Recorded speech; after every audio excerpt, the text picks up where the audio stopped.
সর্বমঙ্গলমঙ্গল্যে শিবে সর্বার্থসাধিকে শরণ্যত্রম্বকে গৌরী নারায়ণী নমস্তুতে।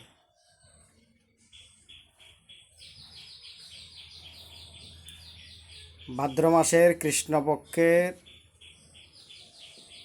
শেষ দিন অমাবস্যা তিথিকে মহালয়া বলে।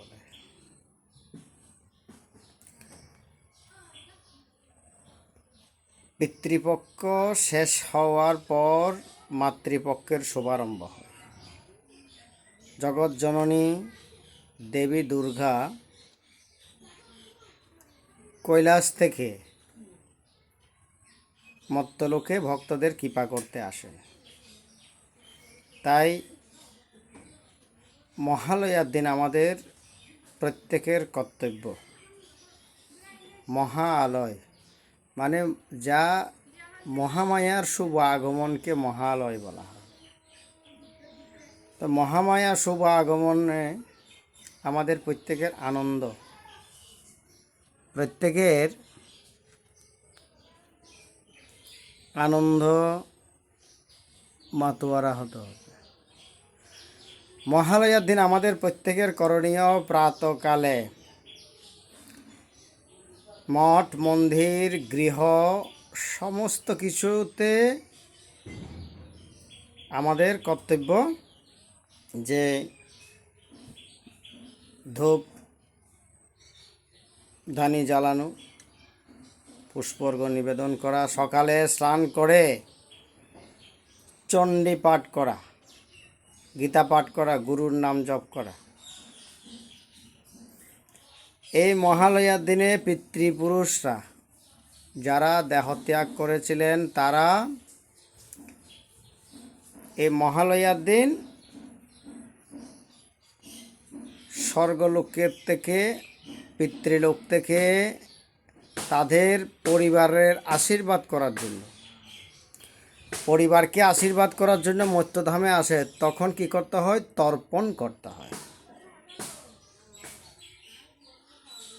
একটু তিল একটু জল দিয়ে যিনি পুরোহিত তার মধ্য দিয়ে মন্ত্র উচ্চারণ করে গঙ্গাতে একটু জল প্রদান করতে হবে, তাতে পুণ্য। পিতৃপুরুষরা কি করে?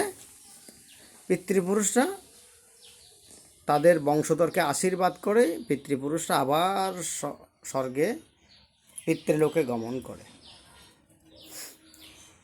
এই বিশেষ তিথিতে বিশেষ দিনে যদি কোনো ভক্ত তার মাতৃদেবী অথবা পিতৃদেবের দেহত্যাগের দিনক্ষণ ভুলে যায়, বিশেষ করে এই অমাবস্যা তিথি বা মহালয়া তিথিতে শ্রাদ্ধ তর্পণ করতে পারবেন। তাছাড়া এই তিথিতে কোনো ভক্ত যদি তার মঙ্গল চায়, পরিবারের মঙ্গল চায় অথবা দশের মঙ্গল চায়, তিনি এই কাজগুলো করলে ফলপ্রদ হবে। যেমন এই দিনে পশু পক্ষী পাখিকে আহার প্রদান করবেন।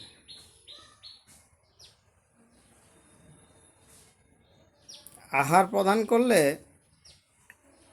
পিতৃপুরুষরা ওই পশু পক্ষীর মধ্য দিয়েও আশীর্বাদ প্রদান করবে। এই মহালয়ার দিনে ভুলেও কখনো আপনারা আমিষ সেবা করবেন না। যদি পারেন নিরামিষ সেবা করবেন, যদি পারেন উপবাস থাকবেন, ব্রতাদি পালন করবেন।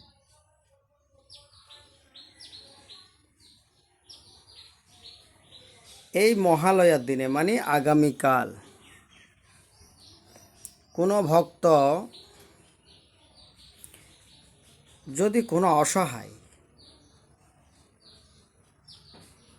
কোনো মানুষকে দুটো আহার প্রদান করেন, দান করেন, তাতেও খুব পুণ্য হয়।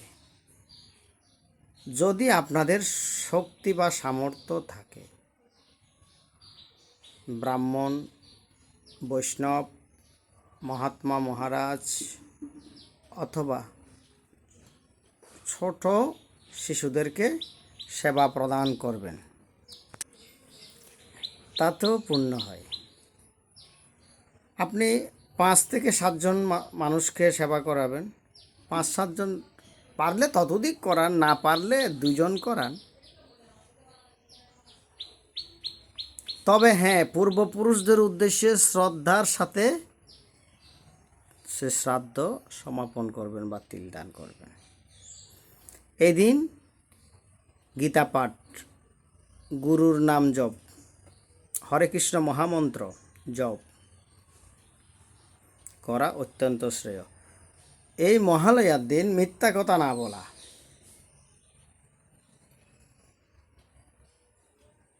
কোনো মা বাবাকে কষ্ট না দেওয়া এবং কোনো নারীকে, বিশেষ করে কোনো নারী জাতি, মাতৃজাতিকে এই মহালয়ার দিন যেন কোনো কষ্ট দেবেন না। কারণ দেবী দুর্গার স্বরূপ হচ্ছে নারী। তাই মহামায়া কখন কোন রূপে কোন নারীর উপরে ভর করে আসে বলা যায় না। এই মহালয়ার দিনে পিতৃপক্ষ সমাপন, মাতৃপক্ষের শুভারম্ভ। তিনি কৈলাস থেকে আসার পরে একটি বটবৃক্ষে, যেইখানে 2টো বেল একসাথে জোর বেল বলে, ওই জোর বেল বৃক্ষের মধ্যে এসে উনি আসন গ্রহণ করেন এবং মহালয়ার দিন থেকে দুর্গা পূজার শুভারম্ভ। যেদিন মহালয়া সেদিন থেকে আপনাদের যারা পুজো করবেন বা পূজা করেন বা করান, আপনাদের প্রত্যেকের কর্তব্য সেদিন ওই জোর বেল গাছ থেকে গোড়ায় পূজা করা এবং পঞ্চমী পর্যন্ত পূজা করতে হবে। ষষ্ঠীর দিন পূজা করে ওখান থেকে জোর বেলের ঢালটা ব্রাহ্মণ মন্ত্র বলে কেটে এনে ঘটের উপর বসাবে।